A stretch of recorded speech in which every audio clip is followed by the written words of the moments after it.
안녕하십니까. 예, 저는 오늘 에너지 원자력 전공 대학생 토크 콘서트의 사회를 맡은 중앙대학교 에너지시스템공학부의 김만철 교수입니다. 반갑습니다. 첫 번째 강연자를 모시도록 하겠습니다. 정대일 실장님께서는 한수원 해외사업처의 사업협력팀장을 거쳐서 현재 UAE의 사업실장으로 재직 중이십니다. 오늘의 강연 주제는 K원전 해외 수출 현황과 전망입니다. 박수로 맞이해 주시기 바랍니다.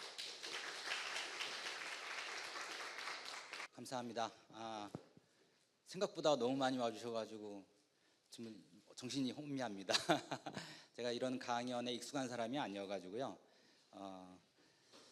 여러분들한테 좋은 정보를 줄지 준비는 해왔는데 여러분들과 활발한 대화하고 또 정보를 공유했으면 좋겠습니다. 오늘 제게 부탁받은 강연 주제는 K원전 세계에서 처음에는 해외에서 인정받는 K원전 기술 청년 일자리의 영토 확장 이런 제목으로 이렇게 강연 부탁을 받았는데 이거를 어떻게 하나 고민스럽더라고요. 그래서 제가 가만히 생각해 보니까 제가 대학을 졸업하고 처음 이 원전 산업계에 발을 디딘 게 30년 전 이때쯤입니다. 93년도에 처음 우리 한전에 입사를 했고 이후에 한수원으로 지금 일하고 있는데 제가 30년 전으로 시계를 돌려서 그때 만약에 누군가가 30년 뒤에 당신이 일하는 원자력 산업계가 어떻게 될 것입니다. 세계의 에너지 흐름은 어떻게 될 것입니다를 만약에 누군가가 얘기를 해줬다면 어땠을까라는 생각으로 강연을 준비했습니다. 그래서 오늘 말씀드릴 자료는 지금부터 30년 뒤인 2050년, 2055년도에는 어떤 일이 벌어질까? 여러분들이 만약에 원전 산업계에 발을 딛고 제 위치에 오게 되면 어떤 일들이 벌어질까를 한번 같이 생각해 보는 시간을 갖도록 하겠습니다. 저는 잠깐 방금 소개시켜 드렸듯이 30년 동안 근무를 했고요. 여러분하고 전공이 좀 다르면서 저는 기계설계 공학을 준비했고 아까 이쪽 그 중앙대 말고 다른 데에서도 신청하셨다고 하는데 혹시 다른 학교에서 오신 분들 손 한번 들어봐 주실래요? 꽤 많으시네요. 예, 저는 주로 이제 플랜트 엔지니어링 분야에서 일을 해왔습니다.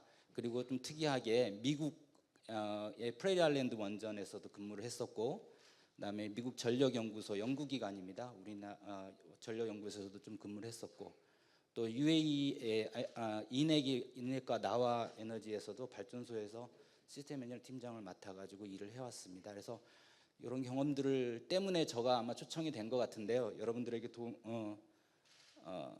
아까 말씀드렸듯이 여러분들의 30년 뒤를 생각해 보면서 같이 이야기를 해보기 위해서 첫 번째 주제로는 지금 현재 우리가 처한 세계 에너지 시장에서 특별히 원전 시장의 전망 또 현황과 전망에 대해서 말씀을 드리겠습니다. 그리고 그런 에너지 원전 시장에서 우리나라 원전 산업 기술이 갖고 있는 경쟁력이 무엇인가?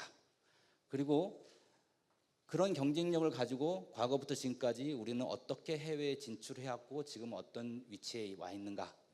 그리고 마지막으로 제 개인적으로 해외 사업에 참여하면서 느꼈던 경험과 또 소회를 말씀드리는 식으로 진행하겠습니다. 먼저 2050년 앞으로 그림을 한번 그려볼까요? 지금 현재 에너지 시장의 가장 큰 화두는 아까 정동욱 교수님께서 말씀하셨듯이 탄소 중립입니다. 기후 변화와 탄소 중립이 가장 큰 이슈가 되겠죠. 그래서 왼쪽의 그림은 이게 유엔에서 나오는 자료인데 지금 우리가 아무것도 하지 않고 2050년이 되면 이런 모양으로 에너지 시장이 펼쳐질 것이다. 잘 글자가 작아서 안 보이실 텐데 까만 부분이 봐서 화석 연료 85% 지금보다도 더 심해질 것이다. 다시 말해서 기후변화는 우리가 막지 못할 것이다. 그래서 우리가 함께 노력해서 또 다른 미래를 만들어야 되지 않겠냐 2050년에. 그래서 그러니까 탄소 중립 시나리오를 제시를 했고 그 탄소 중립 시나리오에는 원자력, 그다음에 재생에너지, 화석연료가 균형을 갖춘 이런 모양새가 되어야 한다라는 게 유엔에서 내놓은 정책 발표입니다.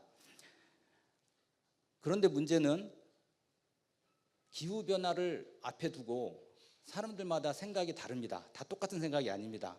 그래서 제가 이 영화가 갑자기 생각이 났어요. 여러분들 많이 보셨죠? 넷플릭스의 돈 룩업이라고 유명한 영화잖아요. 이 영화의 주제도 지구적인 위기를 닥쳤을 때 사람들마다 대하는 태도와 방식에 대해서 풍자하는 영화였죠. 지구적인 위기가 닥쳤을 때 어떤 사람은 그 위기를 부정하고 실제로 위기가 피부에 오니까 자포자기 해버리는 사람들, 어떤 사람은 그거를 돈벌이로 활용한 사람들, 어떤 사람은 정치적인 소재로만 활용한 사람들, 각각의 다양한 반응들이 있었습니다. 자, 우리 먹고 살기 힘든데 무슨 기후위기 변화냐, 무슨 탄소 중립이냐 라고 하다가 쳐다보지 않고 외면할 수는 없다. 그래서 유엔 유럽 경제위원회에서부터 올해 작년도입니다. 그 탄소 중립을 위한 테크놀로지 인터플레이어, 그러니까 기술 간의 상호 조정을 위해서 어떻게 하는 정책 리포트를 발행하게 됩니다. 요거는 단 EU 지역에 대해서만 발표한 것이고 올 2분기에 전 세계를 대상으로 한 정책 리포트를 발행할 예정입니다. 그 리포트를 보면 왼쪽이 레퍼런스 케이스, 지금 현재 우리가 아무것도 하지 않았을 경우에 2050년에 1차 에너지 공급을 이런 식으로 갈 수밖에 없다. 대부분이 화석 연료입니다. 그러나 두 가지 케이스를 제시를 했습니다. 왼쪽은 탄소 중립 케이스와 탄소 중립 혁신 케이스입니다. 두 가지 시나리오에서 보듯이 탄소 에너지원은 대부분 절감하고 무탄소 에너지원이 차지하게 되어 있습니다. 노란 게 바로 원자력 부분입니다. 그래서 원자력이 지금보다는 적어도 3배에서 4배 정도 확대되어야 된다는 게 UN 리포트에 나오는 이야기입니다. 이거는 넘어가고요. 자, 그러면 원자력이 2050년 뒤에는 어떤 방식으로 사용될까? 어떤 방식으로 활용이 될까? 지금의 대형 원전 위주로 이렇게 진행이 될까? 그것이 아니고 마이크로 리액터나 우리 김한군 단장님께서 말씀해 주실 SMR 위주로 이것이 잘 조화되는 이런 모양새를 그릴 것이다라는 게 현재의 예상입니다. 대형 원전은 여러분들 그 정부 주도의 사업이고 대규모 자본이 소요되는 것이라 진입 장벽이 굉장히 높습니다. 산업체에. 그러나 SMR이나 마이크로 리액터는 제조업에 가까운 산업으로 자본 투자만 받는다면 누구든지 진입할 수 있는 그런 산업이 되어질 것입니다. 따라서 이러한 에너지의 다양한 공급원뿐만 아니라 또 활용도 기존의 발전에서 수소 생산 또는 열 공급원까지 다양한 모양새로 활용이 될 것이다라는 게 예상입니다. 그래서 그 리포트에 나와 있는 탄소 중립 혁신 시나리오에 원자력이 현재 2020년 현재 282기가와트였다가 2050년경에는 대형 원전 420기가 그리고 소형 원전 454기가의 원전 설비가 증대될 것이다. 지금보다 한 3배 정도 늘어나는 것입니다. 발전량 기준으로 보면 훨씬 더 많죠. 왜냐하면 원자력은 이용률이 높다는 전제하에 있기 때문에요. 보시다시피 원자력이 이 부분이겠지만 역시 큰 설비 용량 증대는 재생에너지입니다. 그렇지만 실제로 발전 기여도를 따지면 원자력이 굉장히 커지게 되겠죠. 지역별로 살펴보겠습니다. 지역별로 원자력 발전이 어떻게 될 것인가? 역시 중동 아프리카 지역에서 굉장히 많이 성장할 것으로 예상하고 아시아 퍼시픽에는 중국을 위시로 해서 많은 성장이 예상이 됩니다. 그러나 북미라든지 기존의 유럽이라든지 기존 원전 강국이었던 나라들이 있는 지역은 현재 상태를 크게 유지하거나 조금 줄어드는 모양입니다. 그러나 이게 30년 텀이라는 걸 생각해 보면 기존 원전이 수명이 돼서 폐로가 된 것을 새로 짓거나 또는 SMR로 대체를 하거나 또는 수명 연장하는 방식으로 하지 않으면 이것도 굉장히 도전적인 목표가 되는 겁니다. 그거를 지도를 살펴보면 이 파란색으로 표시된 부분이 현재 원전을 가동하고 있는 나라들이고요. 여기 노란색과 초록색이 앞으로 원전을 새로 짓게 될 나라들입니다. 그래서 전 세계적으로 보았을 때 상당히 많은 나라에 확대가 되고, 기존에 가동하고 있다가 앞으로 계획이 없는 나라는 보라색으로 펼쳐 있는데, 스페인이라든지 몇몇 나라를 제외하고는 모두가 신규 건설에 대해서 계획을 발표하고 있는 상황입니다. 자, 결론을 말씀드리면 앞으로 탄소 중립 사회로 이행을 위해서 원자력은 필수다. 적어도 앞으로 2050년까지 25%의 1차 에너지원 공급원으로서의 역할을 감당할 것이다. 두 번째, 2050년까지 그렇게 하기 위해서는 현재 기준 대비 3배에서 4배의 시설 용량 증대가 필요하다. 그리고 지역으로 따지면 중동, 아프리카, 중남미, 아시아, 태평양 지역 등 신흥 시장 중심으로 확대가 예상이 되고, 북미, 유럽 시장도 상당히 많은 원전 시장이 열릴 것이다. 그리고 2050년까지 최대 600기가면 1기가와트 대형 발전소가 600개가 지어지는 겁니다. 그럼 2030년까지 대개 한 100기 원전이 건설될 것이기 때문에 굉장히 도전적인 과제입니다. 이런 열려있는 신규 원전 시장에서 우리가 한국 원전의 설계, 건설, 운영 기술의 경쟁력을 어떻게 유지하고 할 것인가, 이것이 바로 관건이 되는 것입니다. 자, 그러면 이렇게 경쟁력 있는 원전으로 지금까지 오기 위해서 어떤 이력들이 있었느냐, 어떤 역사가 있었느냐, 여러분들 잠깐 간략하게 소개해드리겠습니다. 1993년이죠.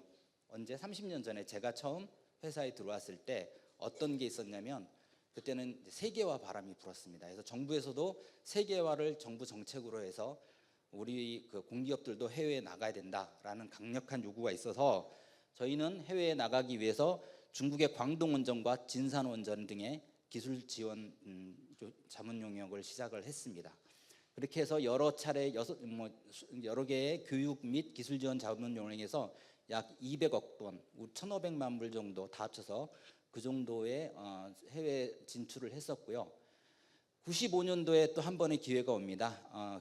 김대중 정부 시절에 남북관계 화해 무드로 인해서 한경남도 신포에 우리 AP 1000메가와트형, 우리 한국형 표준형 원전을 지어준 2기를 짓는 것으로 해서 국제 컨소시엄에 참여하게 됩니다.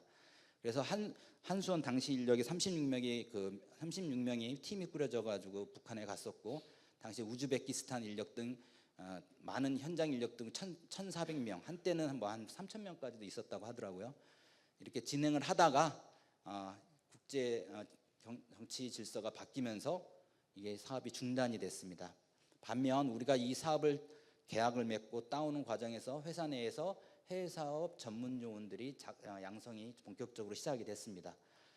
뿐만 아니라 우리가 또 작은 기술 용역 수출들도 꾸준히 해왔습니다. 그 결과 우리가 바라카에 APR 1400 4기의 건설을 2009년 12월에 수주를 하게 됩니다. 이 공급 범위는 건설뿐만 아니라 운영 지원 분야, 또 해결료 공급까지 포함해서 공급을 하게 됩니다. 발주자는 에미레이트 원자력 공사가 되겠고요. 주계약자는 한전이 됩니다.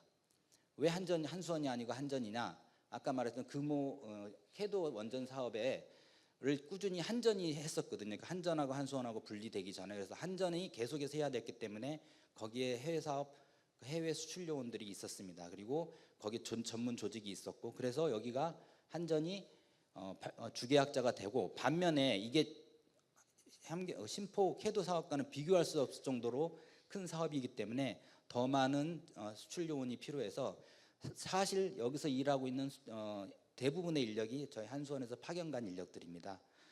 자, 우리가 한수원의 입장은 여기서 공동사업자로서 지위도 유지하면서 또 운영 지원 하도급 계약자로서 역할도 합니다. 그래서 좀 헷갈릴 때가 있어요.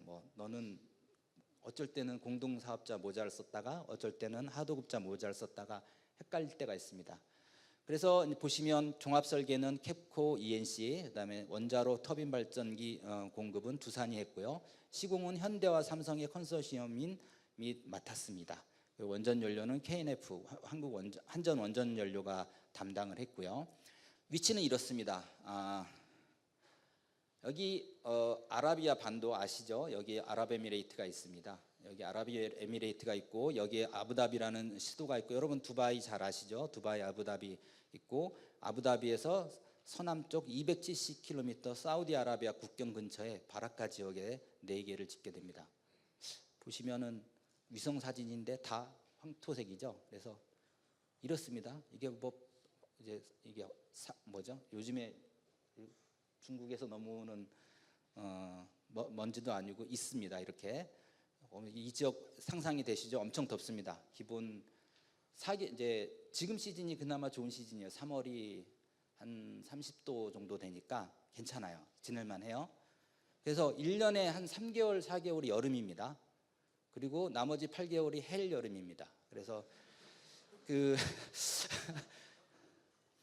우리 아들이 그러더라고요. 저 살아보니까 2계절이 있는데 헬 여름이라고 그래서 깜짝 놀랐는데 진짜로 어떻게 되냐면 왜 헬 여름이냐? 여름철에 덥기도 더운데 엄청 습합니다.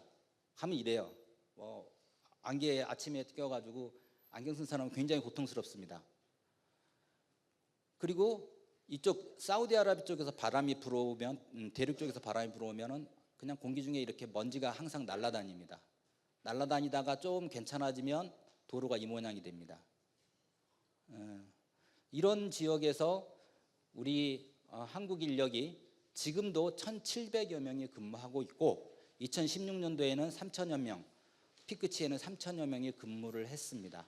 그래서 전체 근무 인력으로 따지면 현재 5,600명이고 피크 시즌은 한 2만 1,000명 정도 근무를 했습니다.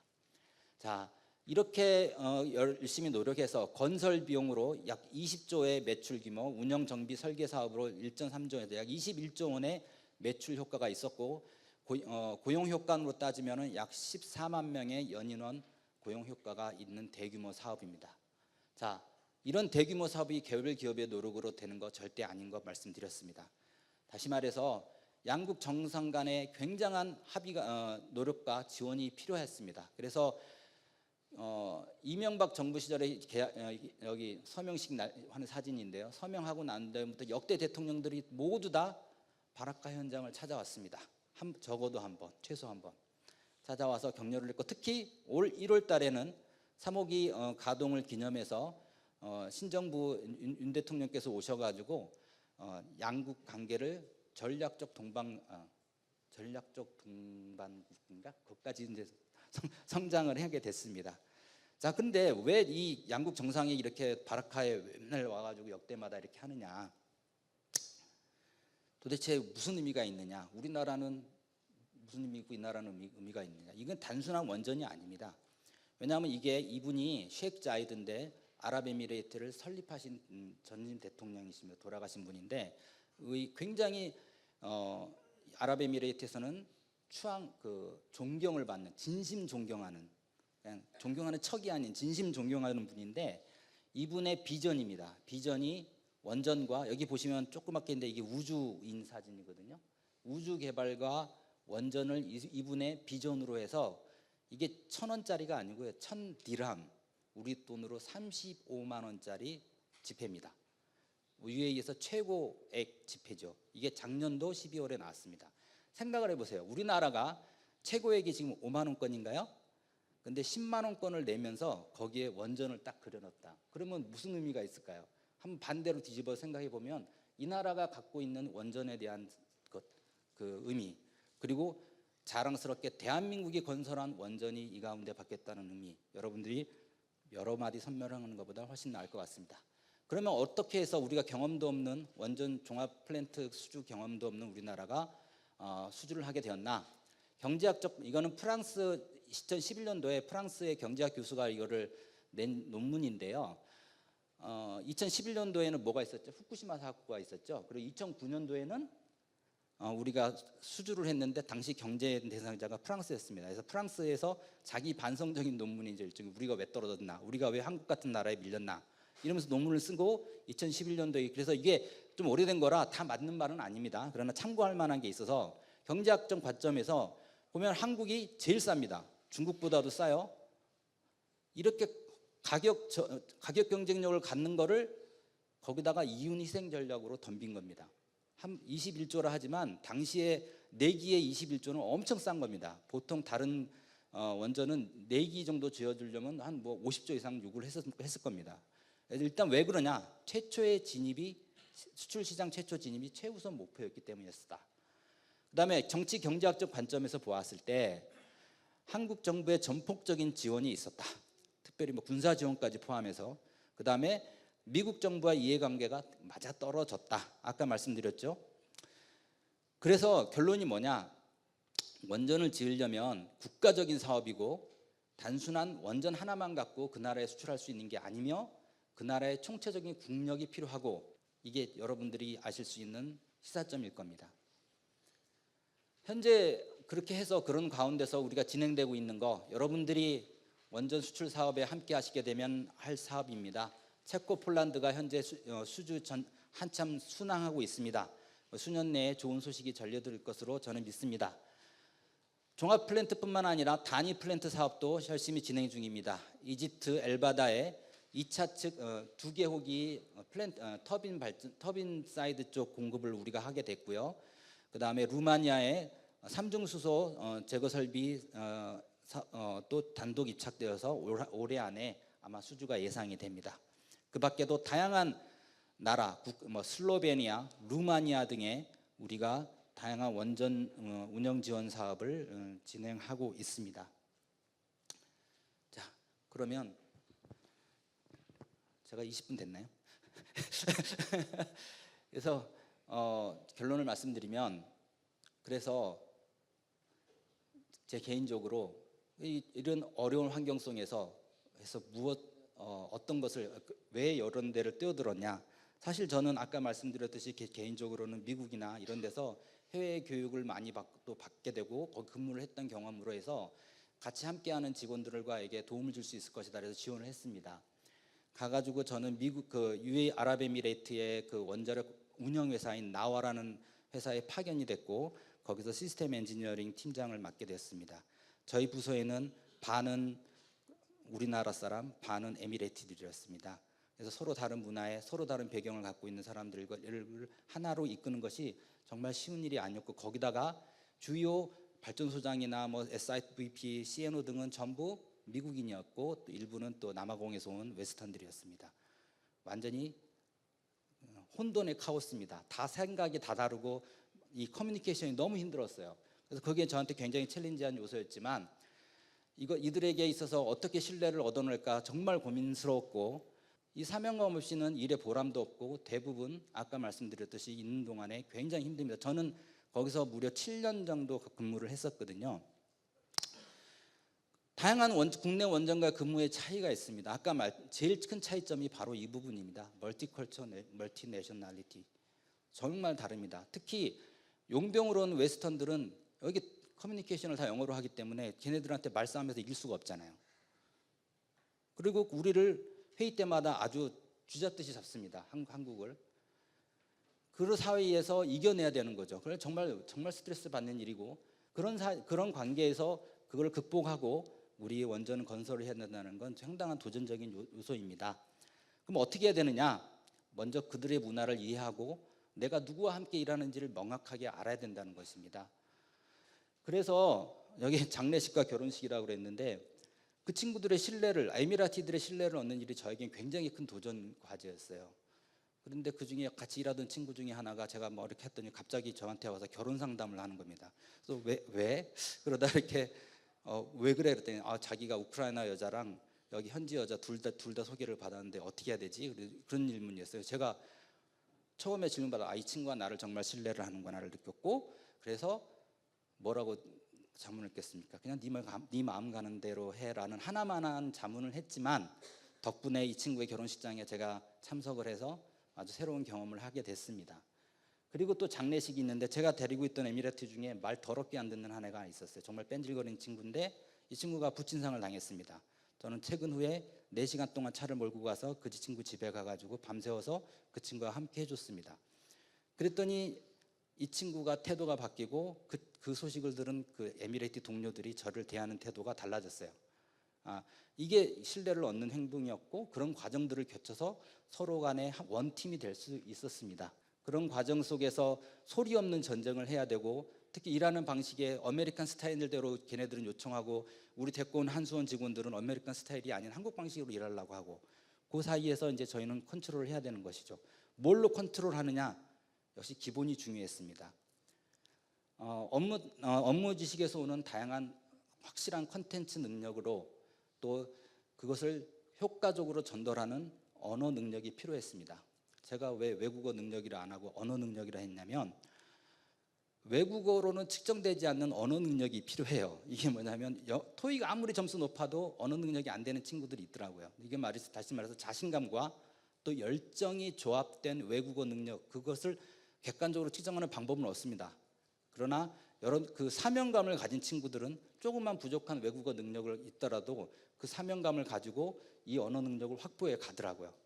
자, 그래서 여러분들이 저와 같이 해외 원자력 사업에 참여하고 싶으신 분들이 있다고 아까 교수님이 그러시더라고요. 하시려면 당연히 우리 팀 코리아 회사에 들어와야 되겠죠.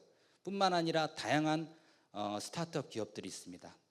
다양한 모양새, 아까 말씀드렸죠. 앞으로의 시장은 대형 원전 위주가 아니고 소형 원전, 제품화된 발전소, 원전 산업이 펼쳐질 것입니다. 거기에서 여러분들이 역할을 하려면 그런 회사로 지원하셔가지고 거기서 일을 하셔야 되고, 뿐만 아니라 이 사업 앞으로 펼쳐질 미래에 대한, 거기서 여러분들이 주역으로 역할을 할 것에 대한 커다란 사명감을 가지고 일하신다면 여러분들에게 큰 도움이 되실 것입니다. 마지막으로 저에게 가장 올 초에 가장 굉장히 뜻깊었던, 굉장히 자부심을 느꼈던 일이 있었습니다. 왜냐하면 1월 달에 한 UAE 정상회담 시 모하메드 UAE 대통령이 한 발언입니다. 당신 여기 일하는 한국 직원들 모습을 보니, 약속을 지키는 그런 모습을 보니 신뢰로 내가 300억 투자를 결정했다. 이 말을 듣는 순간 그동안 나는 누구고 내가 여기서 왜 있지라는 고민을 7년 동안 했는데 그 고민이 눈 녹듯이 해결된 것 같습니다. 여러분들도 사명감을 같이 가지고 함께 이 사업에 참여했으면 좋겠습니다. 감사합니다. 질문. 네, 안녕하세요. 저는 중앙대 에너지시스템공학부 원자력 전공 송설송아라고 합니다.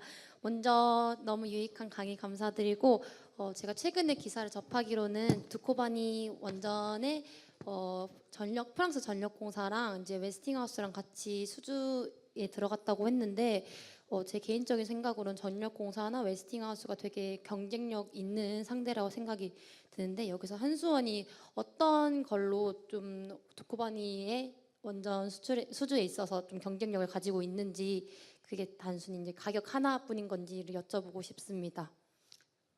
어려운 질문이네요. 예, 체코 두코바니 지금 저희들이 수주하고 준비한 게 지금 거의 한 5년, 7년 되고 있습니다. 되고 있는데 계속해서 좋은 시그널들이 오고 있습니다. 저희들이 갖고 있는 경쟁력은 무엇보다도 그 사람들의 마음을 얻는 것이겠죠. 그리고 이제 가격 경쟁력이 무엇보다도 중요하지만 또 한 가지 아까 말씀드렸듯이 원전 사업은 단순히 요 가격 싸다고 사는 게 아니거든요. 그 함께 오는, 우리 그 사업과 함께 오는 그 양국 간의 관계, 정치 외교적인 관계도 함께 동반되어야 됩니다. 그래서 이 부분은 아마 우리 산업부 국장님께서도 또 팀장님께서 조금 더 보완 설명해 주시고요. 제가 이거는 조금 보완 사항들이라 많이 오픈할 수는 없지만 좋은 시그널이 있고 우리가 충분히 경쟁력이 있다라고 말씀드리겠습니다. 네. 네. 기공학번 임오현이라고 합니다. 네. 이런 원전 수출을 폄하하는 사람들은 이게 진짜 돈이 되는 게 맞냐 뭐 이런 식으로 폄하하는 사람들이 있는데, 그러면 실제로 해외 원전 수출했을 때 보통 영업이익률은 뭐 그걸로만 따질 수는 없겠지만 어느 정도인지 궁금합니다. 이제 아까 바라카 원전 같은 경우는 이윤 희생 전략이라고 했죠. 그래서 사실은 저희가 한번 해외 원전 수출 시장에 진입하는 것 자체가 목표였다고 말할 수 있겠죠. 근데 이익률까지는 제가 나오지 않았는데 이게 사업 구조가 굉장히 복잡하기 때문에 어디 이익률을 딸지 모르겠지만 저희 회사 같은 경우도 손해는 안 보는 손해는 안 보는 상황이고요. 앞으로 4, 5기까지 마무리를 지금 3, 5기까지 끝났으니까 4, 5기까지 마무리를 빨리 해야 이익률이 높아집니다. 예, 그래서 뭐 끝나봐야 알겠지만 절대 손해 보지 않는 사업으로 할 수 있도록 노력하고 있습니다. 네, 저는 18학번 김동혁이라고 합니다. 네, 네. 우리나라나 아니면 해외 수출 대상국에 이런 수출 관련된 원전 수출 관련된 법령이 있을 텐데 그런 게 어떤 것들이 있는지 원전 수출까지는 뭐요? 원전 수출에 관련된 법령, 법령? 네. 예, 예. 그리고 이게 이제 제도들이 어느 정도까지 그 수출에 영향을 미쳐서 그 영향력을 끼치는지 궁금합니다. 네. 뭐 원전 수출의 법령은 우리 국내 원전을 건설하고 운영했을 때 적용되는 법령이 있죠. 뭐 원자력법이라든지 안전법이라든지 관련된 시행 규칙 또 뭐 시설 등의 기술 기준들 관한 고시 뭐 이런 것들이 여러 가지가 있습니다. 이런 거 산업뿐만 아니라 뭐 산업안전보건법 또는 화재방어법 뭐 여러 가지 법들도 다 원전 하나 질 때 적용해야 됩니다. 뿐만 아니라 수출에 특별히 적용되는 게 이제 그 엑스포트 컨트롤 수출 통제에 관련된 법도 우리가 준수를 해야 됩니다. 그러나 이런 것들이 나라마다 국가마다 굉장히 상이한 여건이고 법령 체계가 다 다르기 때문에 일단 해외 원전 수출 대상국이 정해지면 우리가 피저빌리티 스터디를 할 때 해당국의 법령과 지침이 어떤 것이 있고 그것이 어떤 차이가 있는지를 우리가 연구를 하게 됩니다. 그래서 거기서 오는 것들을 사전에 준비를 하게 되어 있죠. 그래서 그런 과정 그런 프로세스가 있고 그때마다 보게 있습니다. 예. 네. 한양대학교 원자력공학과 이혁준 학생입니다. 다름이 네네. 아니라 이번 PPT에서는 보통 비용이나 또 외교적인 측면에서 강조를 많이 해주셨는데 그거 말고도 원전을 건설하는 데 있어서 중요한 것은 폐기물 쪽이라고도 생각을 합니다. 근데 국가마다 굉장히 상이하고 뭐 영토도 다르지만 보통 저희 나라의 경우에는 이런 사업을 진행할 때 이런 다른 그 고객 국가들의 그런 폐기에 있어서의 걱정은 어떻게 이렇게 협상을 하거나 이점들이 있는지 그런 것들이 좀 궁금합니다. 예, 뭐 그 부분 제가 전문가가 아니어가지고 잘 모르겠는데요. 그 폐기하는 것도 아까 말씀드렸잖아요. 1, 2, 3법이 있다고 하는데요. 재처리를 한다든가, 그러니까 원전을 수출은 하되 재처리는 허용하지 않는 것이 미국의 골든 스탠다드였습니다. 그게 룰이었죠. 그래서 우리나라도 사실은 재처리가 허용되지 않았습니다. 골든 스탠다드를 적용하기 때문에. 그러나 각 고객 국가는 대상별로 그런 여건이 다르죠. 어떤 여건이 다른 상황마다 다 다르고 그리고 또 요즘에 새로운 기술들이 이제 개발되고 있는데 폐기물이 현저히 적거나 재활용이 가능한 기술들도 있습니다. 그래서 적용하는 판매하는 우리가 원전 기술에 따라 달라질 것이고 기존 대형 원전 기준으로 얘기했을 때는 특히 이제 바라카 같은 경우도 제가 그 부분은 사실 적이 없습니다. 그러나 그 부분에 사전 양해가 되고 협의가 되는 걸로 알고 있습니다. 네.